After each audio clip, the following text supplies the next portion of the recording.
There are about 6 million people in the United States, what we call an impacted canine. Even more worldwide. What that means is that their canine teeth, either on top or on bottom, typically on the top, get stuck in their mouth. And we as dentists and orthodontists have to figure out a way to get them unstuck. Here are 4 treatment options that you need to know. But before I get to those treatment options, you need to consider a few questions to review with your providers. Question number 1, is there damage already visible? We don't know exactly why canines get stuck, but sometimes when they do, particularly the top canines, they can drift and then they eat up the tooth next to it, the roots that are in the bone. You can kind of think of the impacted canine like a shark. Basically take a big bite out of this root up in here when it's developing, if it gets stuck. Depending on how much of a bite it takes out of that root, it could mean that tooth needs to be extracted. That's always unfortunate when you see damage as a result of an impacted canine. So you gotta know that first. Question number 2, does the canine cross over the tooth next to it, the incisor next to it? All right, when you look at a panoramic x-ray, you can see the lateral roots and then the canine, sometimes it crosses past the root. All right, the further past it goes, the harder it is to self-correct. Really becomes unpredictable unless you're considering the expose and bond surgical technique, which we can talk about later. There's so much to know. If you want to know more about how to take care of your teeth when you're spending thousands of dollars, subscribe to the channel, like this video, and share it with others. All right, the next question that you probably want to consider with your provider is, how important is it to get this canine that's stuck all the way into the right position? The canine is effective or helpful in function and stability of your bite. That being said, nobody ever died from not having a canine, so it's not life-threatening. But it's good to know, like, how important is it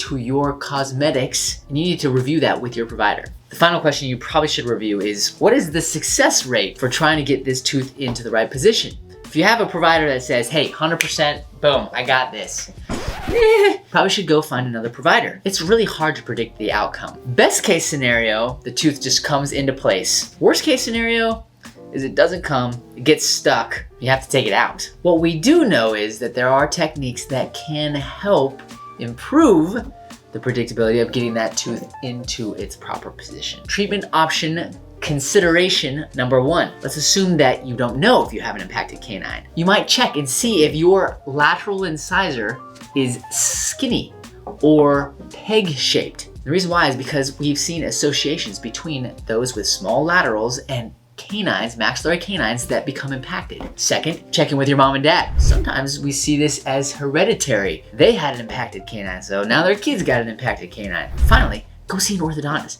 Have them take the x-rays, check on those teeth up there, see if they're overlapping, all those other things, right? You can talk to them about the impacted canine. And let's say you're in between the ages of like 7 and 11. You're like, I don't want to do anything in my mouth, no braces, no expanders, blah, blah, blah. Maybe you should at least consider taking out the baby teeth. The baby canines, maybe even the baby molars behind it, has been shown to help those impacted canines, or the canines that are moving towards impaction, self-correct spontaneously. It's awesome. Now, it doesn't happen all the time, but if the canine hasn't crossed too far, usually there's a higher percentage success rate for those teeth coming in by themselves after you take out those teeth. The other option is maybe you throw in an orthodontic appliance, like an expander. And the final is you could consider doing both, some sort of orthodontic appliance and removing the baby teeth. The older you get, the more challenging it is to actually adjust the bone through like an expander. And so that's why you might consider something like this a little bit earlier. Let's say you've tried to be preventive, right, to avoid the impacted canine, but it didn't work. Sometimes that happens. What do you do now? Well, if you're still trying to get that tooth in, what you gotta do is you gotta do the expose and bond technique. You'll probably go to a specialist, oral surgeon, periodontist.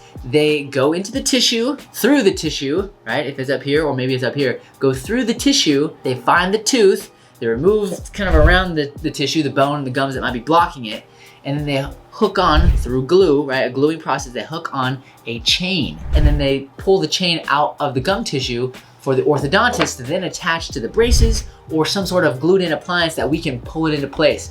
We're basically like expert fishermen. Same time you're getting the procedure done, get that baby tooth out of the way, and the orthodontist starts pulling that tooth into place once they glue the chain on. You can see why this, it'd be awesome if you could avoid this. Treatment option consideration number 4, let's say you've been pulling it into place, right? You've done the expose and bond, you got the baby tooth out, you're pulling it into place, and it's not coming in.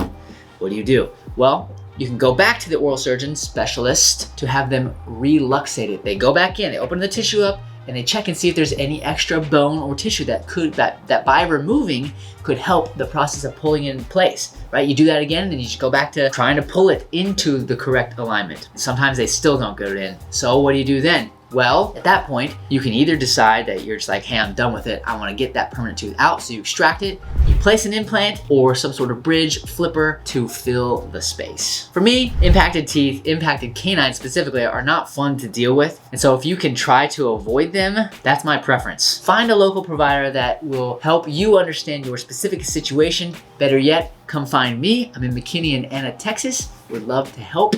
Again, if you like this video and you want to know more, subscribe to the channel. Share it with your friends so that I can open your eyes to the wonderful world of straight teeth and beautiful bites. That's all I've got, just a little PFO in so you know where you're going. Packard out.